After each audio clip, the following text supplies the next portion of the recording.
We first actually got introduced to each other by a mutual friend of ours. We met at a Dom's Tavern in Belmar, actually. And I remember that specific night just sitting there, and a lot of the times you see someone and you're like, oh man, like I have to know more about them, or you know, you say things to yourself, and the thing I remember saying to myself specifically was, why are you so interesting to me? And I remember being pretty persistent about it with my friend after the fact, like bugging him all the time, like, hey, give me your number, or give her my number, like, you know, I want to meet her, I want to hang out with her, you know, I want to get to know her. For probably around, I don't know, like 9 months. Yeah, 8 or 9 months, I think it was, close to it. I was just kind of pestering him every few weeks. And then finally we actually went out and I kind of ignored her. And then... That made me mad. Yeah. So yeah, you were going to go into Jefferson Hospital for 46, 42 days? Yeah, like in that area. Long stint. Yeah. Right after we met, pretty much. And I didn't get to talk to you until like 8 months after that. How was that for you?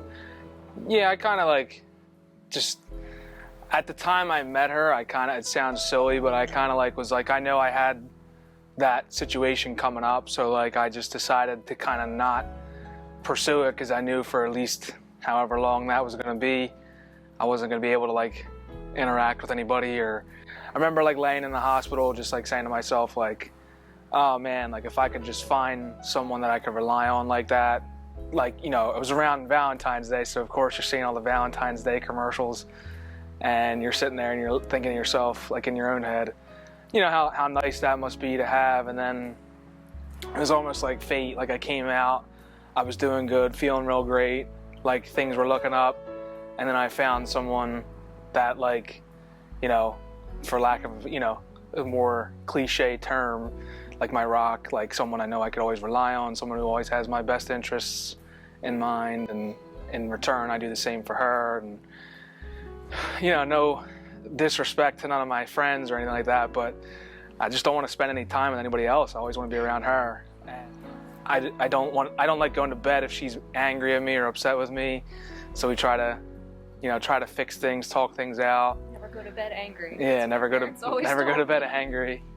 I think of her more than I think of myself. Like, how can I benefit her? What can we do? You know, how can I make life better for her? A lot of the things I do are motivated by wanting to make things better for her. So sweet. So we started dating, and Kevin had been in remission for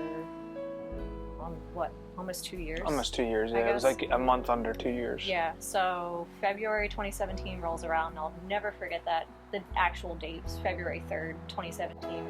We were supposed to move out together about a week after that, and he had his checkup with his oncologist, and his cancer had resurfaced. It was hard. It was really hard. But here I am, crying about it.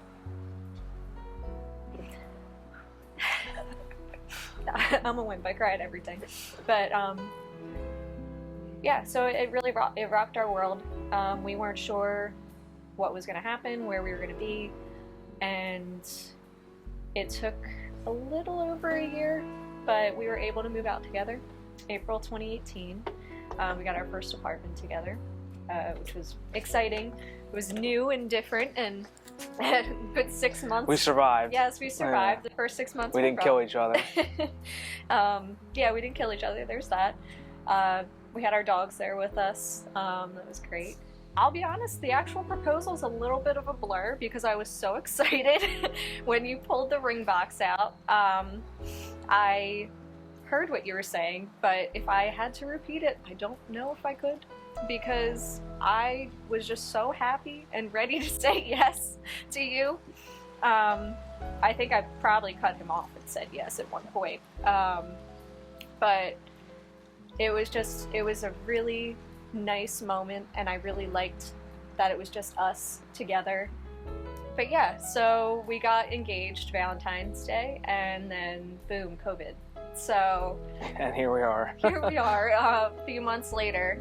And I remember telling my parents I was going to do it.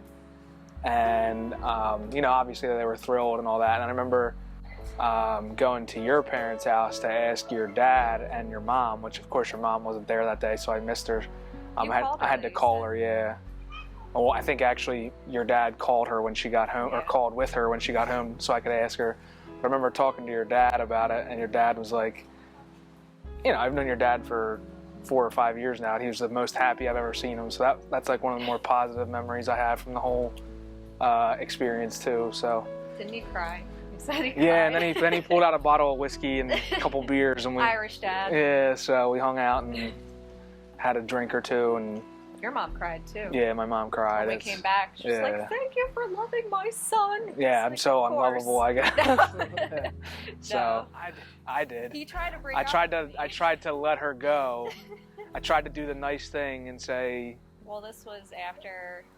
Yeah, she was the opposite. After I had gotten my reoccurrence, I said I can't. In my own mind, it was like I can't do this in good faith to someone.